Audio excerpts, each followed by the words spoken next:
অনেক গুরুত্বপূর্ণ। জুমার খুতবা শুনেই অনেক মানুষ কোরআন এবং হাদিস ভাই জানতে পারছে কি পারছে না। কিন্তু আমাদের তথাকথিত সমাজে জুমার দিনের এই মহত্বপূর্ণ একটা দিন, যে দিনে আল্লাহ সুবহানাহু ওয়া তাআলা প্রতিদিন জোহরের নামাজ পড়ে 4 রাকাত আল্লাহ সুবহানাহু ওয়া তাআলা নিজের ইবাদতে ঘাটতি করে দিয়ে, নিজের ইবাদতকে কমিয়ে দিয়ে আল্লাহ সুবহানাহু ওয়া তাআলা মুসলিম জাতির উদ্দেশ্যে লেকচার, আলোচনা, ভাষণ দেওয়ার জন্য 4 রাকাত সালাতকে 2 রাকাত করে দিয়েছে জুমা। আর বাকি মানুষকে যেন ওয়াজ, নসিহত, ভাষণ দিয়ে মুসলিম উম্মাকে এক সপ্তাহে কি ঘটেছে এটা মুসলিম উম্মার কাছে জানিয়ে দেওয়া। এই জন্য আল্লাহ সুবহানাহু ওয়া তাআলা জুমার দিন 2 রাকাত নামাজ করেছেন, 4 রাকাত নয়, 4 রাকাত প্রতিদিন। জোহর তো 4 রাকাতই পড়ি না ভাইজান। আল্লাহ নিজের ইবাদত কম করে দিয়েছে কেন? ইলম, জ্ঞান অর্জন করো। কারণ ইসলাম এটা সম্পূর্ণ নির্ভর করে জ্ঞান ভিত্তিক।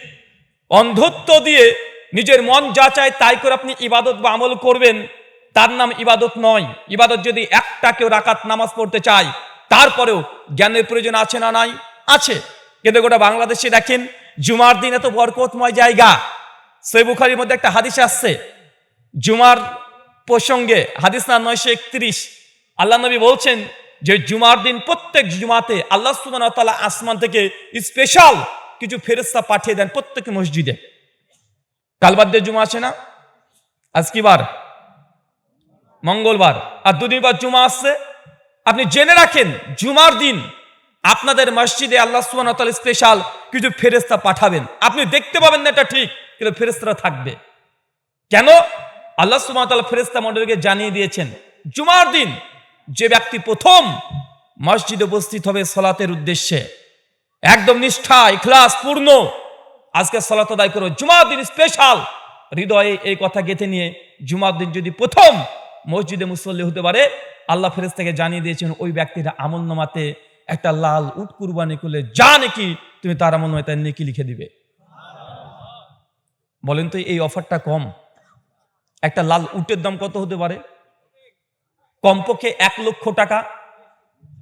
যদি ধরে নু 1 লক্ষ 1.5 লক্ষ টাকা, মানে এক সপ্তাহে আমি আপনি 1 লক্ষ 1.5 লক্ষ টাকা ইনকাম করতে পারি। বছরে একবার কুরবানি ঈদ আল্লাহ সুবহানাহু ওয়া তাআলা আমাদেরকে দিয়েছেন, তাতেই তো আমাদের কৃপণতা বোঝা যায়। কুরবানি ঈদের 1 মাস আগে থেকে প্রশ্ন চলে আসে, হুজুর ভাগা কুরবানি দেওয়া যাবে? 7 ভাগা দেবো না 1 ভাগা দেবো? বা আছে না নাই? কথা বলেন। আছে। কিন্তু আল্লাহ সুবহানাহু ওয়া তাআলা প্রত্যেক সপ্তাহে আপনার আমলনামায় মিজানের পাল্লায় কিয়ামতের মাঠে যেন কুরবানির নেকি দিয়ে পূর্ণ হয়ে যায়, এই জন্য একটা জুমা দিয়েছে, যে জুমার দিন প্রত্যেক মুসলমান যদি প্রথমেই মসজিদে উপস্থিত হতে পারে, আল্লাহ নবী বলছেন তার আমলনামায় একটা লাল উট কুরবানি করলে যা নাকি সেম একই নেকি লিখে দেওয়া হবে। 1.5 লক্ষ টাকার ব্যাপার। কিন্তু উদাসীন আছে না নাই? কথা বলেন। এই তো আজান আসছে, আজান হলো, ইমাম সাহেব খুতবা দেবে, আপনি অপেক্ষা করছেন খুতবা আধা ঘন্টা হয়ে যাক তারপর আমি যাব।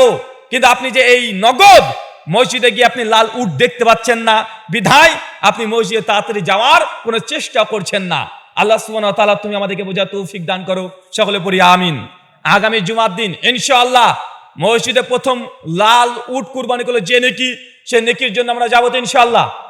ইনশাআল্লাহ কেউ মিস করবেন না। যদি মিসও হয়ে যায়, যদি প্রথম হতে না পারেন, আল্লাহ বলছেন যে ব্যক্তি দ্বিতীয় হবে, মানে ট্রাই করেছে, চেষ্টা করেছে, পারে নাই, আপনার মতো কোনো দিনী ভাই ও একদম ফজরে পরে গিয়ে বসে আছে, এমন হয় না। মসজিদুল হারামে চলে যাবেন, সৌদি আরবের মানুষের পকেটে যত পরিমাণে টাকা থাকে, মানে ইচ্ছা করে সকালে বিকালে একটা 2টো করে উট কুরবানি করে দিতে পারে। অথচ জুমার দিন তারা চেষ্টা করে একদম ফজরের পরে সালাত আদায় করে বাড়িতে এসে গোসল করে আবার তারা মসজিদে হারামের সামনে গিয়ে বসে থাকে। কেন? কারণ তারা জানে আল্লাহ যে লাল উট দেবে দুনিয়ার এই উটের সমমান নয়, আল্লাহর উটের দাম অনেক বেশি। সারাদিন তারা ওয়াকফ করে দিয়েছে। কিন্তু বাঙালি মুসলমান দেখেন না, দোকানে বেচা কেনা মনে হয় হবে না, বেচা কেনা কমে যাবে। ভাই এমন আছে না নাই? কথা বলেন, আছে না ভাইজান? মানে আপনি বুঝতে পারলেন না আল্লাহ সুবহানাহু ওয়া তাআলা যেগুলো দেন ওগুলো ভেজাল দেন না। ভেজাল কার কাছে হয়? মানুষের কাছে। আচ্ছা মধু পাওয়া যায় আপনাদের বাংলাদেশে? আচ্ছা যেসব মধুতে লেখা থেকে 100% বিশুদ্ধ খাঁটি, আচ্ছা বলেন তো কোনো মৌমাছি মধুকে কি ভেজাল মিশায়? মৌমাছি থেকে যে মধু পান ওটা 100% খাঁটি না? মানুষের কাছে যখন চলে আসে তখন ভেজাল হয়ে যায়। কিন্তু আল্লাহ সুবহানাহু ওয়া তাআলা যেভাবে মধু দিয়ে দেন একদম মৌমাছির পেট থেকে বমি করে দিবে, ওই বমিটাই মধু। কত দাম! মানে আল্লাহ সুবহানাহু ওয়া তাআলা তিনি মানুষকে কখনো অশুদ্ধ আল্লাহ সুবহানাহু দেন না, যা দেন সব খাঁটি এবং বিশুদ্ধ দেন। আচ্ছা, গরু কি খায়? দেয় কি বলেন তো এবার? আচ্ছা, দুধের কালার কি সবুজ? বিশুদ্ধ সাদা। আচ্ছা, গরু কি কখনো ভেজাল দুধ দিয়েছে আপনাদের কাছে? তো গরু বিশুদ্ধ খাঁটি দুধ দেয় না ভাইজান? তাহলে পরিবর্তন কে করে? মানুষ পরিবর্তন করে ফেলে। মানে মানুষের হাতে যা আসবে, যার কাছে ক্ষমতা যাবে, যার কাছে যা আসবে সে ভেজাল ঢোকায়। এটা মানুষের নীতি প্রথম থেকে। কিন্তু আল্লাহ সুবহানাহু ওয়া তাআলা যা দেন এর মধ্যে কোনো ভেজাল নেই। তাই জুমার দিন যে হাদিসটা বলে আপনাকে আলোচনা শুরু করেছি, এই হাদিসের একটা যদি আপনি আমল করতে পারেন, ইনশাআল্লাহ কিয়ামতের মাঠে নেকিতে পূর্ণ হয়ে যাবে। আমাদের উদ্দেশ্য তো একটাই। এতটা ওয়াজ মাহফিল করার উদ্দেশ্য কি? এলাকাতে প্রত্যেক বছর হয় তার জন্য করছেন না? উদ্দেশ্য এটা যে এখান থেকে কোরআন সুন্নাহর কিছু শিখবো, শুনবো, আমল করব, বিনিময় আল্লাহর জান্নাত কামনা করব। ভাই, এটা উদ্দেশ্য নয়? আলোচনা দীর্ঘক্ষণ করতে হবে এমনটা নয়, অনেক লম্বা আলোচনা করতে হবে এমনটা নয়। গোটা আলোচনা থেকে আজকে 5 জন বক্তা আলোচনা করেছে, 5 জন বক্তার কাছ থেকে যদি একটা করে হাদিস যদি বলেন যে না আজকে এই হাদিসটা আমি শিখলাম আর এটাই আজ থেকে আমল করব, 5 জন বক্তার কাছে 5টা হাদিস শিখেছেন, মানে 5টা আমল শিখেছেন। নতুন করে নিজের জীবনে যদি আমল থেকে যুক্ত করে নেন, ভাই এটা উপকার দেবে কি দেবে না? কথা বলেন। আলোচনা তো ঘন্টার পর ঘন্টা করা যায়, কিন্তু এই আলোচনাতে ফায়দা হবে না যতক্ষণ না পর্যন্ত হৃদয়ে গ্রহণ করার মতো ক্যাপাবিলিটি না থাকবে। আল্লাহ বলছেন কোরআনে সূরা জুমার সূরা নম্বর 39 আয়াত নম্বর 17 এবং 18, আল্লাহ বলছেন আল্লাযীনা ইয়াসতামিউনাল কওল ফায়াত্তাবিউনা আহসানা উলাইকা আল্লাযীনা হাদাহুমুল্লাহ ওয়া উলাইকা হুম উলুল আলবাব। বাংলা মানে আল্লাযীনা ইয়াসতামিউনাল কওল, যারা মনোযোগ সহকারে কথা শ্রবণ করে। কথা কি করে শুনতে হবে? মনোযোগ সহকারে কথা শ্রবণ করতে হবে। কে কি বলছে এটা শোনেন। কিন্তু আমাদের সমাজে এক শ্রেণীর মানুষ এসে আগে থেকে বলে দেয় ওর আলোচনা শোনা যাবে না, এরা আহলে হাদিস, এরা ওয়াহাবি, এরা লামাঝাবি, এরা ইংরেজদের দালাল, খবরদার ওদের মাহফিলে যাবে না। ভাই, এমন মানুষ আছে না নাই? কিন্তু আল্লাহ বলছেন আল্লাযীনা ইয়াসতামিউনাল কওল, যারা মনোযোগ সহকারে কথা শ্রবণ করে, তারপর ফায়াত্তাবিউনা আহসানা, শোনার পর শুনে থাকলেই হবে না, অনুসরণ করতে হবে, আনুগত্য করতে হবে, ইত্তেবা করতে হবে, গ্রহণ করে নিতে হবে। আহসান সবচাইতে উত্তম জিনিসের। কোন জিনিসের বলেন তো ভাইজান?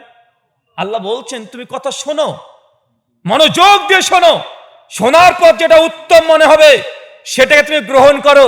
এখন উত্তম কথা কোনটা? এখন যদি আমি ব্যক্তিগত কোনো কথা বলি, এটাকে উত্তম কথা? কথা বলেন। এখন যদি রবীন্দ্রনাথ ঠাকুর যদি কোনো কথা বলে দেয়, এটাকে উত্তম কথা? আপনাদের বাংলাদেশের এখন অন্তর্বর্তী সরকার ডক্টর মোহাম্মদ ইউনূস যদি কোনো কথা বলে দেয়, এটাকে উত্তম কথা হবে? আমাদের ভারতের নরেন্দ্র মোদী সে যদি কোনো কথা বলে, উত্তম কথা হবে না? উত্তম কথা দুনিয়ার কোনো মানুষের হবে না ততক্ষণ পর্যন্ত যতক্ষণ পর্যন্ত ওই কথাটা কোরআন এবং হাদিসের অনুকূলে না হয়। আল্লাহ বলছেন যে আহসান, উত্তম জিনিসের আনুগত্য অনুসরণ করো। মনটাকে খোলা রাখতে হবে, তালাবদ্ধ করলে হবে না। যদি করেন কি হবে? আল্লাহ বলছেন উলাইকা আল্লাযীনা হাদাহুমুল্লাহ, আমি আল্লাহ এই সব মানুষকে ধরে ধরে হেদায়েত দান করি, যারা মনোযোগ ছেড়ে কথা শ্রবণ করে এবং নিয়ত আছে যেটা হক পাবো, গ্রহণ করে নিব। আল্লাহ বলছেন আমি তাদেরকেই মূলত হেদায়েত দান করে থাকি। আল্লাহ যাকে তাকে হেদায়েত দেন না। দেন? আল্লাহ চাইলে আবু জাহেলকে হেদায়েত দিতে পারতো না? আল্লাহ দেয় নাই। কেন? ও তো শোনারই চেষ্টা করেনি। নবী যখনই কোরআন পড়েছে তার সঙ্গপাঙ্গ যারা আছে, উদবা, সাইবা, আবু লাহাব, আবু জাহেল, সবাইকে বলছে খবরদার, মোহাম্মদ যেখানে কোরআন পড়ে কেউ যাবে না। কারণ মোহাম্মদ কাছে যে যায় সেই তার ধর্ম গ্রহণ করে নাই। আবু জাহেল 1400 বছর আগে বলেছে। আবু জাহেলের ব্রেনের মানুষ এখন বাংলাদেশে আছে না নাই? এই কথাগুলো মানুষ বলে কি বলে না? কথা বলেন। এই ধরনের কথা মানুষ এখনো বলে। আল্লাহ তারপরে বলছে ওয়া উলুল আলবাব, যারা এই কাজগুলো করে তারা হচ্ছে প্রকৃত বুদ্ধিমান। তার মানে বোঝা যাচ্ছে সত্য যদি পেতে চান, হক যদি পেতে চান, কি করতে হবে বলেন তো ভাইজান? কি করতে হবে বলেন? ভুলে গেলেন? 4টে কাজ আপনার এখানে। 1, মনোযোগ সহকারে কথা শ্রবণ করতে হবে। একটা হিন্দু পণ্ডিত যদি এসে বলে দেয় যে মুসলমান তোমরা কেন এত সুদ খাও, সুদ তো তোমাদের কোরআনে হারাম, এই কথা যদি বলে, হোক সে হিন্দু, কথা ঠিক বলেছে না ভুল? মানতে কোনো আপত্তি আছে? কোন হিন্দু পণ্ডিত নাস্তিকও যদি বলে দেয় মুসলমান তোমাদের জন্য মদ খাওয়া হারাম, কোরআনে মদকে হারাম করেছে, তারপর তুমি মদের ব্যবসা এখানে করছো, হোক সে নাস্তিক, কথা ঠিক বলেছে না? অবশ্যই ঠিক বলেছে। এটা মানতে কোনো আপত্তি আছে? কথা বলেন। তার জন্য মনোযোগ ছেড়ে কথা আগে শ্রবণ করতে হবে।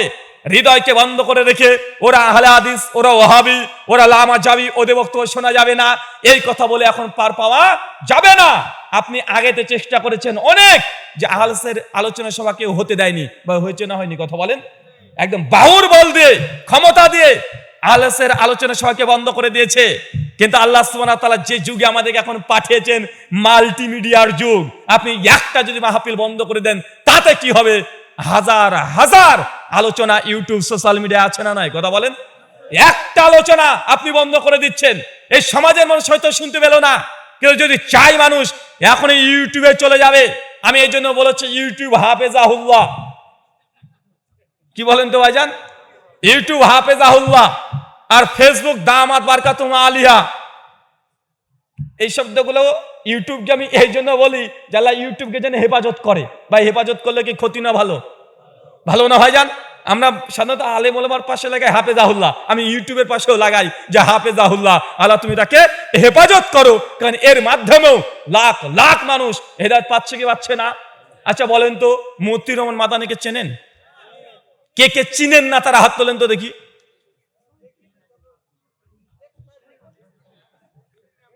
দেখেন এতজন মাজমার মধ্যে কয়েকজন। আচ্ছা মতিউর রহমান মাদানী উনি বলেন তো কোথাকার? উনি আমাদের ভারতের। আচ্ছা উনি জিন্দেগিতে বাংলাদেশে এসেছে? কিন্তু আপনারা চেনেন কি চেনেন না? আচ্ছা তার বক্তব্য শুনেছেন কি শুনেন নাই? তার বক্তব্য শুনে প্রথম বা তার বক্তব্য থেকে উপকৃত কে কে হয়েছেন একবার হাত তোলেন দিয়ে মজমাতে। মাশাআল্লাহ, দেখেন কত মানুষ। অথচ লোকটা জিন্দেগিতে বাংলাদেশে আসে নাই, এসেছে। কথা বলেন না। এটা কার দৌলতে হয়েছে? ইউটিউব হাফেজাহুল্লাহ, ফেসবুক দামাত বারকাতুহু আলিয়া, এর বরকতে হয়েছে। তার জন্য আমরা বলেছি এখন যদি হুজুর যতই চেষ্টা করে যে আহলে হাদিসের আলোচনাকে বন্ধ করে দেব, বাহুর বল দেখিয়ে, ক্ষমতা দেখিয়ে যে বন্ধ করতে চায়, তারপরেও জিরো পরিমাণেও আমাদের ক্ষতি করতে পারবে না। কেন? যে হুজুর বন্ধ করার চেষ্টা করছে, দেখো ওই হুজুরের ছেলে চাদরের মধ্যে মোবাইলে ইউটিউব থেকে আমাদের বক্তব্য শুনছে। আমরা তো ঘরের মধ্যে ঢুকে গেছি, একদম বেডরুমে পৌঁছে গেছি। ভাই এখন এগুলো করে আর কাজ হবে? আর হবে না। আল্লাহ সুবহানাহু ওয়া তাআলা মানুষকে সত্য গ্রহণ করা তৌফিক দান করো, সকলে পড়ি আমিন। চাচা আবার বুঝেন, এক, মনোযোগ সহকারে কথা শ্রবণ করতে হবে। দুই, শুধু শুনলেই হবে না, হৃদয়কে উন্মুক্ত রাখতে হবে। যেটা হক আমার যদি বিরুদ্ধে চলে যায়, বাপের বিরুদ্ধে চলে যায়, তারপরেও আমি মানবো এমন হৃদয় থাকতে হবে। শুধু ইসলামের প্রতি ভালোবাসা থাকলে হবে না। আমি ইসলামকে ভালোবাসি, ইসলামের জন্য কিছু করতে চাই, কিন্তু নিজেই কিছু করি না, এরকম আবু তালেব সিস্টেম ইসলামে চলবে না। আবু তালেব সিস্টেম মানে বুঝলেন না ভাইজান?